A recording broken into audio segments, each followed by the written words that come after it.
Hai semua, selamat kembali ke SKC Sunday School.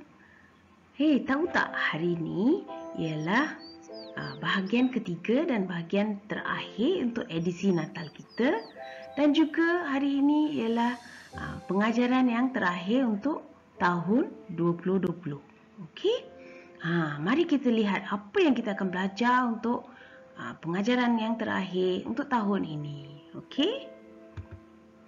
Kita mulakan dengan doa pembukaan. Okey, mari kita doa bersama-sama. Terima kasih Tuhan Yesus bagi hari yang indah ini. Terima kasih Tuhan untuk pengajaran Sunday School hari ini. Kami berdoa agar kami dapat belajar dan memahami-Mu lebih lagi Tuhan Yesus. Dalam nama Tuhan Yesus kami berdoa. Amin. Okey. Boleh teka apakah pengajaran untuk hari ini? Kenal tak mereka ni? Orang-orang Majus dari Timur. Inilah tajuk pengajaran kita untuk hari ini. Okey. Sebelum kita teruskan, mari kita lihat beberapa perkara lain dahulu ya. Okey, kita fikirkan. Apa yang paling menyeronokkan tentang Christmas atau Natal ni? Mesti hadiah kan? Kita sangat gembira dapat hadiah kan? Kita menanti-nantikan hadiah yang akan kita dapat dari ibu bapa kita, dari kawan-kawan kita, dari Sunday School. Kita sangat-sangat menantikan hadiah, betul tak? Okey. Kita suka dapat hadiah kan? Dan masa musim Christmas ni, semua orang akan dapat hadiah, betul tak? Okey. Dari mana datangnya tradisi ini? Mari kita lihat. Okey, ada tak pernah kamu fikirkan dari mana datang tradisi nak bagi hadiah-hadiah ni? Kenapa? Apa kaitannya dengan Christmas? Okey. Ada banyak pendapat tentang asal-usul tradisi memberi hadiah ini. Okey. Ada banyak cerita bagaimana kisah pemberian hadiah ni dimulakan ya. Okey, mari kita lihat. Okey, mari kita lihat dari mana datangnya tradisi ini. Okey. Ada yang kata tradisi memberi hadiah datang dari orang Roma. Okey. Mereka memberi persembahan kepada berhala, kepada Tuhan mereka ketika musim sejuk. Okey.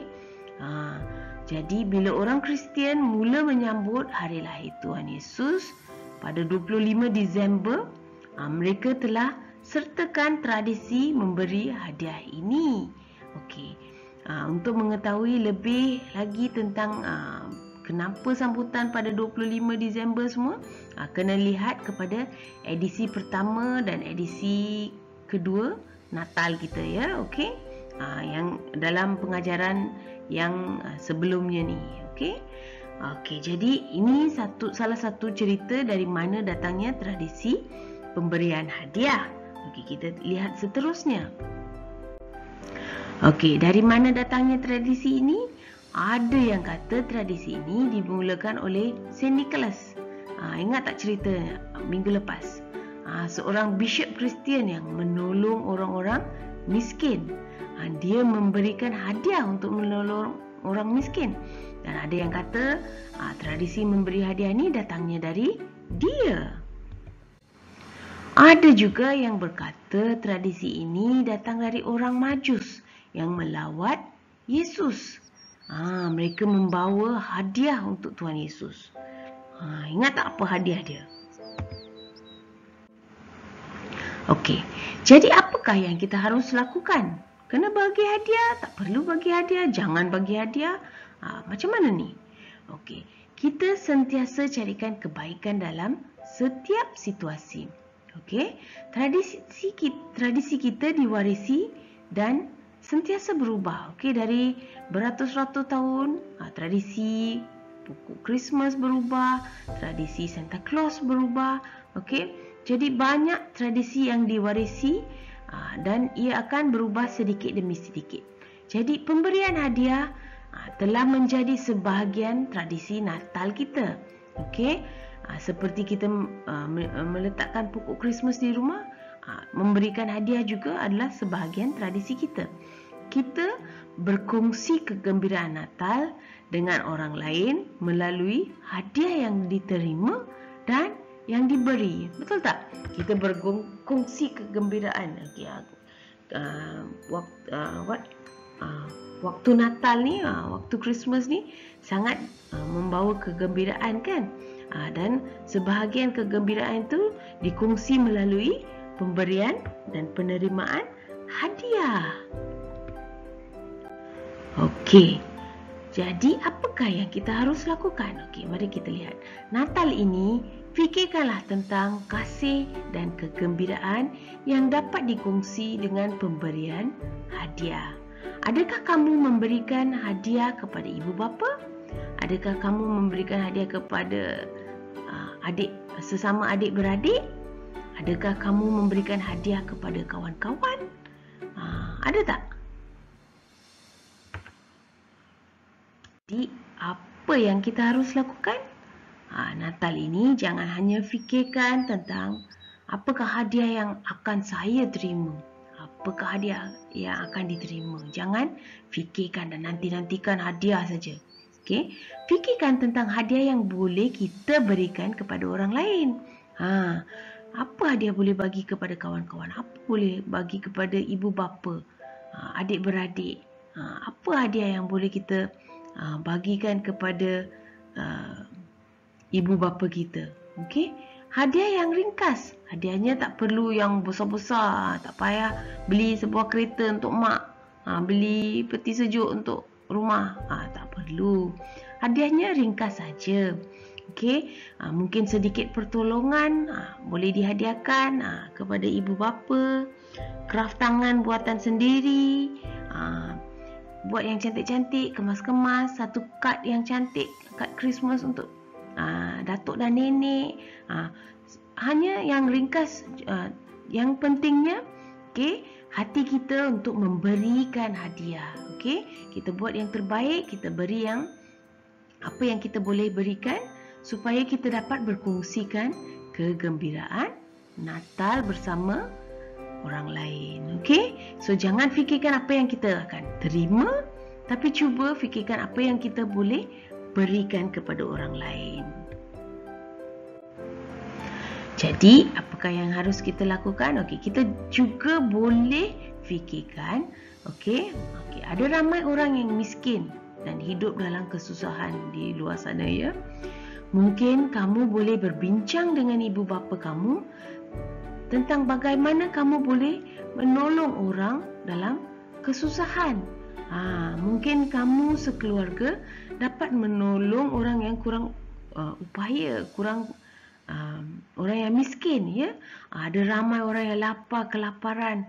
Ada ramai orang yang tiada keperluan harian. Jadi bagaimana kamu boleh menolong? Mungkin dapat membelikan makanan sedikit untuk mereka, membelikan barang-barang runcit. Dengan cara itu dapat menolong dan berkongsi kegembiraan Natal bersama mereka. Okey, boleh bincang dengan ibu bapa. Jangan pergi terus ambil dari peti sejuk pergi bagi dekat orang miskin, ya. Bincang dengan ibu bapa macam mana nak menolong. Okey. Okey. Jadi, apakah yang harus kita lakukan? Okey. Tradisi diwarisi dan terus berubah dengan masa. Okey. Kita telah belajar bahawa Yesuslah yang terpenting dalam sambutan Natal kita. Okey. Bukannya pokok Christmas, bukannya hiasan, bukannya Santa Claus, bukannya hadiah. Okey. Yesuslah yang paling penting. Okey, kita belajar bahawa Natal ialah mengenai Yesus. Christmas atau Natal adalah pesta menyambut kelahiran Tuhan Yesus. Dan kita perlu jadikan Yesus sebagai bahagian yang terpenting dalam sambutan Natal kita. Okey? Okey, kita teruskan dengan pengajaran untuk hari ini yang bertajuk orang-orang Majus dari Timur. Okey, sebelum tu kamu ingat tak? Bila hari Christmas kita akan adakan, bila hari Christmas party kan, kita akan adakan persembahan lakonan dekat gereja, ingat tak? Kita ada lakonan bagaimana kelahiran Yesus, ingat tak? Kita, dan dalam lakonan itu selalunya pada hujungnya ada orang-orang Majus datang membawa hadiah-hadiah untuk Tuhan Yesus, betul tak? Okey, dalam lakonan ni kita lihat, kita lakonkan sebaik saja Tuhan Yesus telah lahir dan diletakkan dalam palungan, orang Majus itu pun datang dan memberikan hadiah. Tetapi ini sebenarnya bukan cerita yang sebenar apa yang telah berlaku. Cerita ni telah diubah suai untuk lakonan persembahan kita untuk hari Christmas party tu.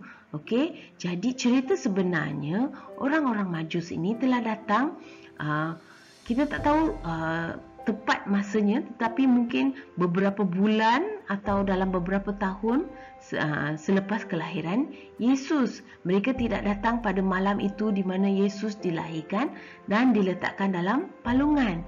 Okey, ini adalah cerita yang benar, okey, sebenarnya, okey, bukan seperti dalam cerita lakonan kita ya, di mana mereka membawa hadiah pada malam Tuhan Yesus lahir. Okey. Okey, mari kita lihat ceritanya, bagaimana ceritanya.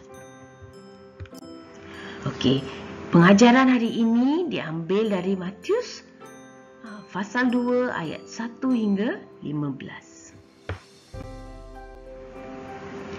Mari kita baca ayat Alkitab bersama ya.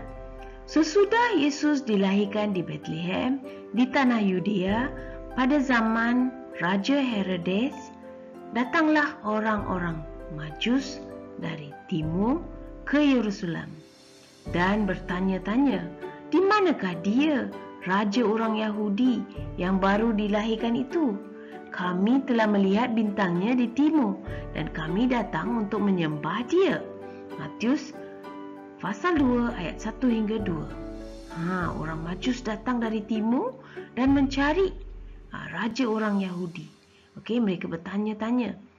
Dan mereka telah melihat bintang yang khas yang telah membawa mereka ke situ. Okey. Inilah orang Majus itu. Okey. Kita tidak tahu, mungkin ada lebih dari 3 orang. Kita tak tahu ada berapa orang yang sebenarnya mereka itu. Tetapi sebab ada 3 hadiah, kita selalu lukis 3 orang. Okey. Lalu dengan diam-diam Herodes memanggil orang-orang Majus itu dengan teliti, bertanya kepada mereka bila mana bintang itu nampak. Matius pasal 2 ayat 7. Herodes. Okey, mari kita lihat. Ini Herodes. Okey, dia seorang yang sangat iri hati, dia sangat kejam. Okey, dia seorang yang pentingkan diri sendiri sahaja. Dia hanya mahu diri dia sahaja yang menjadi raja orang Yahudi. Dia tak mahu bagi orang lain menjadi raja mereka. Dia sangat iri hati dan dia ingin membunuh sesiapa saja yang mungkin dapat menjadi raja orang Yahudi. So dalam diam-diam dia bertanya kepada orang Majus itu, apakah informasi yang mereka dapat tentang kelahiran Tuhan Yesus. Dia memanggil mereka dan dia bertanyakan kepada mereka. Kemudian ia menyuruh mereka ke Bethlehem. Katanya, pergi dan selidiklah dengan seksama hal mengenai anak itu, dan segera sesudah kamu menemukan dia, kabarkanlah kepada aku supaya aku pun datang menyembah dia. Matius 2:8. Lihat tu, Herodes berkata kepada mereka, pergi cari Tuhan Yesus. Kalau dah jumpa dia, tolong cakap dekat saya ya, saya pun nak menyembah dia. Dia menipu mereka. Okey, sebenarnya apa dia nak buat? Dia nak bunuh bayi itu, ya. Okey, dan dia pun suruh mereka pergi dan orang Majus itu pun berangkat pergi. Setelah mendengar kata-kata raja itu, berangkatlah mereka dan lihatlah bintang yang mereka lihat di timur itu mendahului mereka hingga tiba dan berhenti di atas tempat di mana anak itu berada. Ketika mereka melihat bintang itu, sangat bersukacitalah mereka. Matius 2 ayat 9 hingga 10. Orang Majus tu berjalan-jalan dan mereka melihat bintang itu menunjukkan mereka di mana anak yang istimewa itu telah lahir, menunjukkan lokasi, ya. Mereka pun ikut macam GPS pula. Wah. Okey, mereka ikut dan pergi mencari Tuhan Yesus. Maka masuklah mereka ke dalam rumah itu dan melihat anak itu bersama Maria ibunya, lalu sujud menyembah dia. Mereka pun membuka tempat harta bendanya dan mempersembahkan persembahan kepadanya, iaitu emas, kemenyan dan mur. Matius 2 ayat 11. Okey, kita lihat itu dia Maria dengan bayi Yesus. Dan datanglah orang-orang Majus ni, mereka datang bertemukan Yesus, mereka menyembah, bersujud dan menyembah dia dan memberikan hadiah kepada Tuhan Yesus. Dan kerana diperingatkan dalam mimpi supaya jangan kembali kepada Herodes, maka pulanglah mereka ke negerinya melalui jalan yang lain. Mereka mendapat mimpi, ya, dan dalam mimpi itu berkata jangan pergi kepada Herodes. Dia tu tak baik. Pulang dengan jalan yang lain. Dan mereka pun mengikuti mimpi itu. Nampak tak? Mereka dapat amaran jangan pergi dekat dia. Okey, dan mereka pun kembali dengan jalan yang lain. Setelah orang Majus itu berangkat, nampaklah malaikat Tuhan kepada Yusuf dalam mimpi dan berkata, "Bangunlah, ambillah anak itu serta ibunya, larilah ke Mesir dan tinggallah di sana sampai aku berfirman kepadamu. Kerana Herodes akan mencari anak itu untuk membunuh dia." Matius 2 ayat 13. Okey, Yusuf mendapat mimpi. Seorang malaikat datang dan berkata, okey, bawa anak itu dan isteri dan pergi ke Mesir, selamatkan dia. Okey, kerana Herodes ingin membunuh anak itu. Okey, kerana dia telah dikatakan sebagai raja orang Yahudi, kan? Okey, dan Herodes sangat iri hati. Maka Yusuf pun bangunlah. Diambilnya anak itu serta ibunya malam itu juga, lalu menyingkir ke Mesir dan tinggal di sana sehingga Herodes mati. Hal itu terjadi supaya genaplah yang difirmankan Tuhan oleh Nabi. Dari Mesir kupanggil anakku. Matius 2, 14 hingga 15. Yusuf pun membawa anaknya dan Maria dan larikan diri ke Mesir. Okey, dan dari Mesir Tuhan Yesus, iaitu anak Tuhan, dipanggil kembali ke Yudea, kembali ke tanah di mana orang Yahudi tinggal, seperti yang dikatakan oleh nabi-nabi dahulu, dia akan datang dari Mesir. Okey, jadi inilah bacaan kita untuk hari ini. Mari kita lihat apa yang kita dapat pelajari dari bacaan ini. Okey, kita belajar bahawa Tuhan kita telah membuat perancangan. Okey, Tuhan kita yang Maha Kuasa telah membuat perancangan. Okey, Herodes sangat iri hati.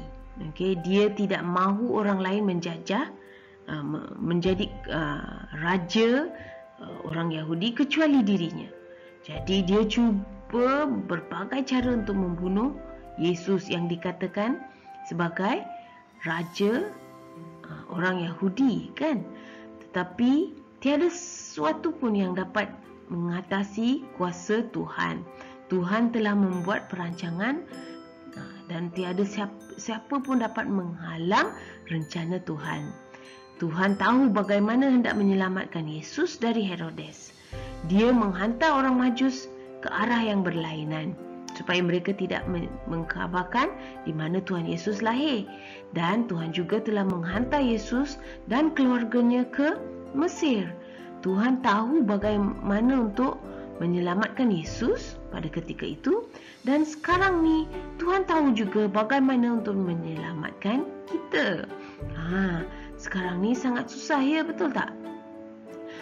Kita nak merayakan Christmas susah, tak boleh enjoy, tak boleh pergi caroling, tak boleh ada sambutan besar-besar, tak boleh pergi ke gereja.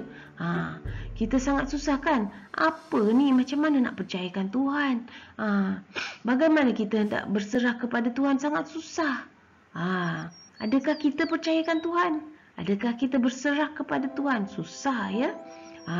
Tetapi Tuhan ada rencananya sendiri. Kita tak boleh faham, kita tak boleh tahu. Tapi Tuhan sangat tahu dan Dia sangat tahukan rencananya, dan kita perlu berserah kepadanya. Okey, bagaimana ni? Susah, kan? Jadi kita perlu berbicara dengan Tuhan dan berdoa supaya Tuhan menolong kita. Supaya Tuhan menolong kita dalam situasi kita dan juga memahami rencananya, supaya kita dapat terima dan berserah kepada rencana Tuhan. Kita perlu berbicara dan berdoa setiap hari. Ini akan menolong kita memahami rencana Tuhan dan percayakan kepada Tuhan. Inilah pengajaran untuk minggu ini. Okey, pengajaran hari ini diambil dari Matius pasal 2 ayat 1 hingga 15. Orang-orang Majus dari timur. Okey. Sekian saja untuk pengajaran untuk tahun 2020 ini. Okey, kita ada kesimpulan sedikit dari kesemua pengajaran kita untuk tahun ini. Okey, percayakan Tuhan Yesus. Hanya Dia yang dapat menyelamatkan kita. Dialah harapan kita.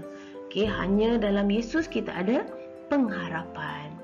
Kita perlu percayakan dan patuhi semua ajaran Tuhan Yesus. Okey, kita perlu bertaubat dari dosa-dosa dan kita perlu patuhi semua arahan Tuhan Yesus. Kita perlu berdoa dan berbicara dengan Yesus setiap hari. Ini sangat penting, ya. Ini akan menolong kita mempercayai dan berserah kepadanya lebih lagi. Kita akan terima rencana Tuhan dan kita akan berserah kepada Tuhan Yesus apabila kita berdoa setiap hari. Jadikanlah Yesus sebagai bahagian yang terpenting dalam sambutan Christmas kita, sambutan Natal kita dan dalam hidup kita, dan Dia akan membimbing dan menolong kita. Kita perlu jadikan Yesus bahagian yang terpenting dalam hidup kita, dan Yesus akan membimbing kita, menolong kita setiap masa. Okey? Itulah kesimpulan dari pengajaran kita untuk tahun 2020 ini. Selesai sudah. Okey, ayat hafalan diambil dari Yeremia 29 ayat 11. Mari kita baca bersama. Sebab aku ini mengetahui rancangan-rancangan apa yang ada padaku mengenai kamu. Demikianlah firman Tuhan, iaitu rancangan damai sejahtera dan bukannya rancangan kecelakaan, untuk memberikan kepadamu hari depan yang penuh harapan. Segala yang berlaku adalah dalam rencana Tuhan. Dia tahu apa yang patut dilakukan, apa yang bagus untuk kita, bagaimana untuk membawa kita mendekatinya. Jadi semuanya telah dalam perancangan Tuhan. Tuhan merancang segala kebaikan sahaja untuk kita. Jadi kita perlu percayakan Tuhan. Hafallah ayat hafalan ni supaya kita dapat mendekati Tuhan dan mempercayai Tuhan dan mempercayai segala yang Dia akan lakukan dan telah dijanjikan oleh Tuhan. Inilah ayat hafalan kita untuk tahun minggu ini. Okey. Hei, selesai sudah. Mari kita berdoa. Terima kasih Tuhan Yesus untuk pengajaran hari ini. Bantulah kami mengenali dan menyayangi-Mu lebih lagi Tuhan. Dalam nama Tuhan Yesus, kami berdoa. Hei, tamat sudah Sunday School 2020. Bye-bye, jumpa lagi tahun hadapan. Dan ingat ya, sentiasa jadikan Tuhan Yesus bahagian yang terpenting dalam sambutan Natal kita, dalam segala yang kita buat dalam sambutan tahun baru kita. Kita jadikan Yesus bahagian yang terpenting dalam segala kehidupan kita. Sekian saja Sunday School untuk tahun ini. Bye-bye, jumpa lagi tahun hadapan. Bye.